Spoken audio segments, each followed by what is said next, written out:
রমজানকে ঘিরে বেশ কিছু ফতোয়া জারি হয়েছে। সরকার, অবৈধ সরকার এবং অবৈধ সরকারের যে কিছু দালাল গোষ্ঠী আছে এদের মাধ্যমে। একটা হচ্ছে গরু গোশত খাওয়া যাবে না। আপনারা দেখেছেন যে ঢাকা বিশ্ববিদ্যালয় সহ বিভিন্ন জায়গায়, রাজশাহী বিশ্ববিদ্যালয়ে, সিলেটের শাহজালাল বিশ্ববিদ্যালয়ে কোনো জায়গাতেই ক্যান্টিনে সাধারণত গরু গোশত রান্না হয় না। আমরা যারা লম্বা সময় দেশের বাইরে ছিলাম, বিলেতে মুসলমানদের শতাংশের সংখ্যা হচ্ছে 4 থেকে 5%। কিন্তু যে অঞ্চলে মুসলমানদের সংখ্যা বেশি সেখানে স্কুলে, কলেজে, রেস্টুরেন্টে, পাড়ায়, মহল্লায়, সব জায়গায় প্রত্যেকটা রেস্টুরেন্টে হালাল খাবার পাওয়া যায়, হালাল মুরগির গোশত, হালাল গরুর গোশত পাওয়া যায়।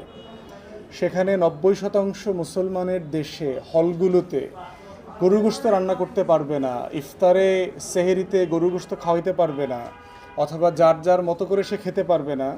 এই ধরনের ফতোয়াবাজিটা আসে কোত্থেকে, এই সাহসগুলো আসে কোত্থেকে, সেটা আমার বোঝার বিষয়।